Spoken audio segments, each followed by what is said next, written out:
Profetas y Reyes, capítulo 8, la apostasía nacional. Desde la muerte de Jeroboam hasta el momento en que Elías compareció ante Acab, el pueblo de Israel sufrió una constante decadencia espiritual. Gobernada la nación por hombres que no temían a Jehová y que alentaban extrañas formas de culto, la mayor parte de ese pueblo fue olvidando rápidamente su deber de servir al Dios vivo, y adoptó muchas de las prácticas idólatras. Nadab, hijo de Jeroboam, ocupó el trono de Israel tan solo durante algunos meses. Su carrera dedicada al mal quedó repentinamente tronchada por una conspiración encabezada por Baasa, uno de sus generales, para alcanzar el dominio. Mataron a Nadab con toda la parentela que podría haberle sucedido, conforme a la palabra de Jehová, que él habló por su siervo Ahías Silonita, por los pecados de Jeroboam que él había cometido y con los cuales hizo pecar a Israel. Así pereció la casa de Jeroboam. El culto idólatra introducido por él atrajo sobre los culpables ofensores los juicios retributivos del cielo, y sin embargo los gobernantes que siguieron, Baasa, Ela, Sinri y Onri, durante un plazo de casi 40 años, continuaron en la misma mala conducta fatal. Durante la mayor parte de este tiempo de apostasía en Israel, Asa gobernaba en el reino de Judá.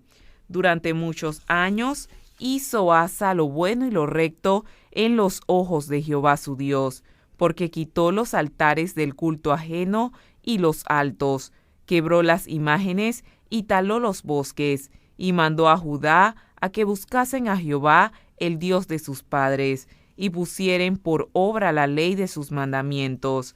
Quitó asimismo de todas las ciudades de Judá los altos y las imágenes, y estuvo el reino quieto delante de él. La fe de Asa se vio muy probada cuando Ser etíope, con un ejército de 1,000 millares y 300 carros, invadió su reino. En esa crisis, Asa no confió en las ciudades fuertes que había construido en Judá, con muros dotados de torres, puertas y barras, ni en los hombres diestros. El rey confiaba en Jehová de los ejércitos, en cuyo nombre Israel había obtenido en tiempos pasados maravillosas liberaciones. Mientras disponía a sus fuerzas en orden de batalla, solicitó la ayuda a Dios. Los ejércitos oponentes se hallaban frente a frente. Era un momento de prueba para los que servían al Señor. ¿Habían confesado todo pecado? ¿Tenían los hombres de Judá plena confianza en que el poder de Dios podía librarlos? En esto pensaban los caudillos. Desde todo punto de vista humano, el gran ejército de Egipto habría de arrasar cuanto se le opusiera. Pero en tiempo de paz, Asa no se había dedicado a las diversiones y al placer, sino que se había preparado para cualquier emergencia. Tenía un ejército adiestrado para el conflicto. Se había esforzado por introducir a su pueblo a hacer la paz con Dios, y llegado el momento, su fe en aquel en quien confiaba no vaciló, aun cuando tenía menos soldados que el enemigo.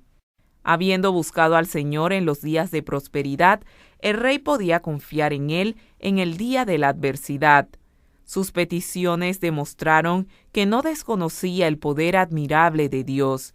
Dijo en su oración: Jehová, ¿no tienes tú más con el grande que con el que ninguna fuerza tiene para dar ayuda? Ayúdanos, oh Jehová Dios nuestro, porque en ti nos apoyamos, y en tu nombre venimos contra este ejército. Oh Jehová, tú eres nuestro Dios, no prevalezca contra ti el hombre. La de Asa es una oración que bien puede elevar todo creyente cristiano. Estamos empeñados en una guerra, no contra carne ni sangre, sino contra principados y potestades y contra malicias espirituales en lo alto. En el conflicto de la vida, debemos hacer frente a los agentes malos que se han desplegado contra la justicia. Nuestra esperanza no se concentra en el hombre, sino en el Dios vivo. Con la plena seguridad de la fe, podemos contar con que Él unirá su omnipotencia a los esfuerzos de los instrumentos humanos para gloria de su nombre. Revestidos de la armadura de su justicia, podemos obtener victoria contra todo enemigo.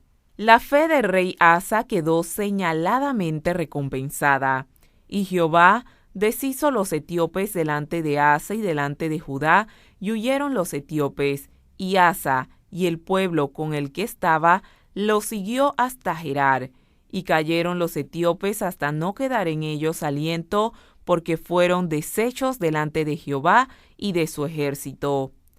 Mientras los victoriosos ejércitos de Judá y Benjamín regresaban a Jerusalén, fue el Espíritu de Dios sobre Azarías, hijo de Obed, y salió al encuentro a Asa y dijo: Oídme, Asa y todo Judá y Benjamín, Jehová es con vosotros. Si vosotros fuereis con él, y si lo buscareis, será hallado de vosotros, mas si los dejareis, él también os dejará. Esforzaos empero vosotros, y no desfallezcan vuestras manos, que salario hay para vuestra obra. Muy alentado por estas palabras, Asa no tardó en iniciar una segunda reforma en Judá. Quitó las abominaciones de toda la tierra de Judá y de Benjamín, y de las ciudades que él había tomado en el monte de Efraín, y reparó el altar de Jehová que estaba delante del pórtico de Jehová. Después hizo juntar a todo Judá y Benjamín, y con ellos los extranjeros de Efraín y de Manasés y de Simeón, porque muchos de Israel se habían pasado a él, viendo que Jehová su Dios era con él. Juntáronse pues en Jerusalén en el mes tercero del año 15 de reinado de Asa, y en aquel mismo día sacrificaron a Jehová de los despojos que habían traído, 700 bueyes y 7,000 ovejas, y entraron en concierto de que buscarían a Jehová el Dios de sus padres, de todo su corazón y de toda su alma. Y fue hallado de ellos, y dióles Jehová reposo de todas partes. Los largos anales de un servicio fiel prestado por Asa quedaron manchados por algunos errores cometidos en ocasiones en que no puso toda su confianza en Dios.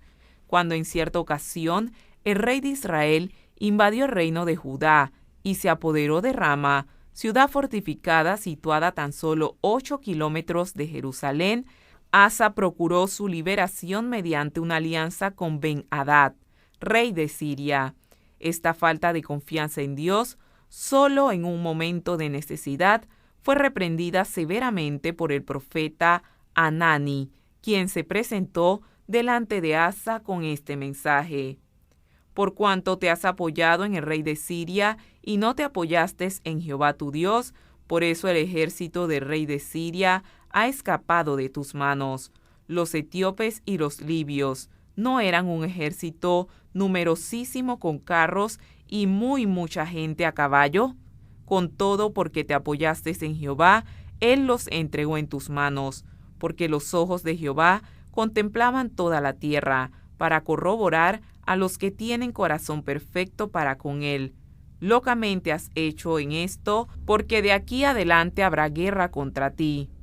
En vez de humillarse delante de Dios por haber cometido este error, enojado Asa contra el vidente, echólo de su casa a la cárcel, porque fue en extremo conmovido a causa de esto, y oprimió Asa en aquel tiempo algunos de su pueblo. El año 39 de su reinado enfermó Asa de los pies para arriba, y en su enfermedad no buscó a Jehová, sino a los médicos. El rey murió al 41º año de su reinado, y le sucedió Josafat, su hijo. 2 años antes de la muerte de Asa, Acab comenzó a gobernar en el reino de Israel. Desde el principio su reinado quedó señalado por una apostasía extraña y terrible. Su padre Onri, fundador de Samaria, hizo lo malo a los ojos de Jehová, e hizo peor que todos los que habían sido antes de él. Pero los pecados de Acab fueron aún mayores. Añadió Acab, haciendo provocar a ira a Jehová, Dios de Israel, más que todos los reyes de Israel que antes de él habían sido. Actuó como si fuera ligera cosa andar en los pecados de Jeroboam, hijo de Nabat. No conformándose con el aliento que daba las formas de culto religioso que seguían en Betel y Dan, encabezó temerariamente al pueblo en el paganismo más grosero y reemplazó el culto de Jehová por el de Baal.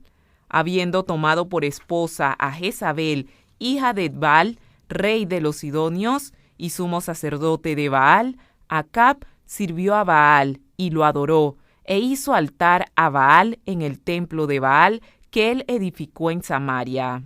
No solo introdujo a Acab el culto a Baal en la capital, sino que bajo la dirección de Jezabel erigió altares paganos en muchos altos, donde a la sombra de los bosquecillos circundantes, los sacerdotes y otros personajes relacionados con esta forma seductora de la idolatría ejercían su influencia funesta, hasta que casi todo Israel seguía en pos de Baal.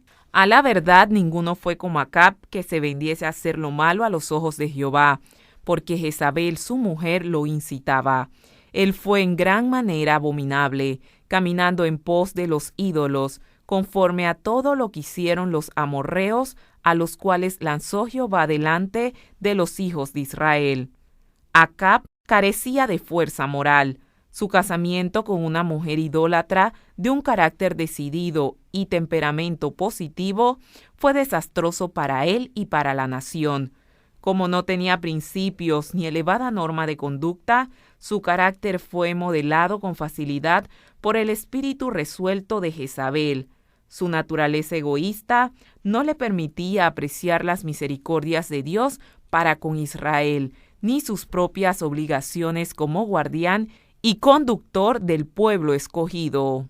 Bajo la influencia agostadora del gobierno de Acab, Israel se alejó mucho del Dios vivo y corrompió sus caminos delante de él.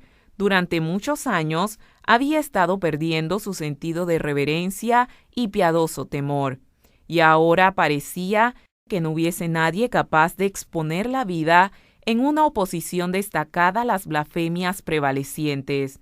La obscura sombra de la apostasía cubría todo el país. Por todas partes podían verse imágenes de Baal y Astarte. Se multiplicaban los templos y los bosquecillos consagrados a los ídolos, y en ellos se adoraban las obras de las manos humanas.